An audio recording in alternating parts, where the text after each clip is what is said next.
Victory అంటే victory అన్న, వేరే లెవెల్ విక్టరీ అన్న. వెంకటేష్ గారు థ్యాంక్ యూ సార్, ఇంత మంచి సినిమాని యాక్టింగ్ చేసి సినిమాని లేపినందుకు సార్ మీరు వేరే లెవెల్ సార్. మీరు మామూలు లెవెల్ కాదు సార్, అది వేరే లెవెల్. అనిల్ రావిపూడి గారు డైరెక్టర్ గారు సార్ ఏం కామెడీ సార్, ఆ కామెడీ కోసం అన్న సినిమా చూడొచ్చు అన్న, నిజంగా చెప్తున్నా. కొంతమంది ఫ్యాన్స్ అన్న, కొంతమంది హీరోకు ఉంటారన్న ఫ్యాన్స్. సినిమాలో ఏమన్నా ఉందన్న, రొమాన్స్ ఉందన్న, ఆ కామెడీ ఉందన్న, డైలాగ్స్ ఉన్నాయన్న, యాక్షన్ సీన్స్ ఉన్నాయన్న, కొన్ని ఇన్వెస్టిగేషన్ ఉందన్న, వేరే లెవెల్ ఉందన్న సినిమా. వేరే లెవెల్ అంటే ఎలా ఉన్నదన్న వెంకటేష్ గారు? వేరే లెవెల్ అన్న, మామూలు లెవెల్ కాదన్న. దిల్ రాజు గారు అందరూ సార్, వెంకటేష్ గారు థ్యాంక్ యూ సార్, ఇంత మంచి సినిమా ఇచ్చినందుకు. బ్లాక్ బస్టర్ సార్, పక్కా 500 కోట్లు కొడుతుంది. మీనాక్షి ఎక్స్పోజింగ్ ఎలా ఉంది?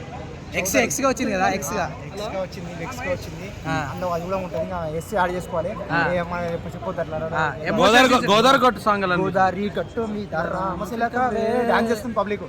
మామూలు డాన్స్ కాదు, వేరే లెవెల్ డాన్స్ చేస్తుంది. వెంకటేష్ గారు పాట పాడారు కదా, ఎలా అనిపించింది? పాడిరు, అన్ని పాడిరు. నువ్వు సినిమా చూడు, అన్ని నేను ఇయ్యలేను సినిమా గురించి. సినిమా బాగుంది, మంచి కామెడీ ఉంది, మంచి ఎంటర్టైన్మెంట్ ఉంది. చిన్న పిల్లగా నుంచి ముసలి వరకు చూడొచ్చు సినిమా. బ్లాక్ బస్టర్ కొడుతుంది. Thank you sir. చూసాక ఒక అనుమానం వస్తుందండి, పెళ్లి అయిపోయిన కొత్తగా పెళ్లి అయిన వాళ్ళు కుర్రోళ్ళందరికీ కూడా. ఎందుకంటే వాళ్ళ ఆవిడలు ఏమడుగుతారు తెలుసా? అవును నీకేమన్నా ఫస్ట్ ఏమన్నా లవ్లు ఉన్నాయని అడుగుతారు కదా. ఆడి పొరపాటున కొంచెం కిందకి చూసి చెప్తే అబద్ధం, కళ్ళల్లో కళ్ళు పెట్టి చూస్తే నిజం, దొరికిపోతారు. తర్వాత ఈ సినిమా చూసాక డైరెక్ట్ ఇంటికి వెళ్ళండి, డైరెక్ట్ బార్కి వెళ్ళిపోతాడు. వెళ్ళిపోయి బలాన్ని టానిక్ వేసుకుని అప్పుడు ఇంటికి వెళ్తాడు. ఎందుకంటే ఎక్కడ కొట్టేస్తుందో తెలియదు, ఏం చేస్తుందో తెలియదు, కానీ నిజాన్ని చూపించాడండి. చాలా మందికి కనెక్ట్ అయిపోద్ది.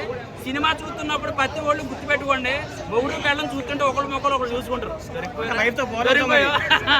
దొరికిపోయారా అని అన్నట్టుగా. ఒకప్పుడు సౌందర్య వెంకటేష్, ఒకప్పుడు సౌందర్య గారు అంటే ఇంట్లో ఇళ్ళలో వంటింట్లో ప్రియాలో ఎలా ఉంటుందో అలాంటిది ఆ సినిమా నాకు మీరు గుర్తొచ్చింది. కానీ ఈ సినిమా చూసినప్పుడు కొత్తగా అంటే ఇప్పుడు జనరేషన్ చాలా మంది ex girl friend Gandhi park ఆ పార్కులు అన్ని తిరిగేసి అప్పుడు సాంప్రదాయాన్ని సుప్పునని పెళ్లి చేసుకుంటున్నారు. ఏదో కొత్తగా ఏదో రాముడు సీత ఎంత అన్యోన్యంగా ఉంటారు అలాగా. కానీ ఇక్కడ జరిగేది ఏంటంటే నిజాన్ని చూపించేశాడండి. మళ్ళీ రాముడు సీత అంటే మళ్ళీ వేరే అనుకుంటారేమో మీరు. జస్ట్ ఎగ్జాంపుల్, వాళ్ళ గొప్పోళ్ళు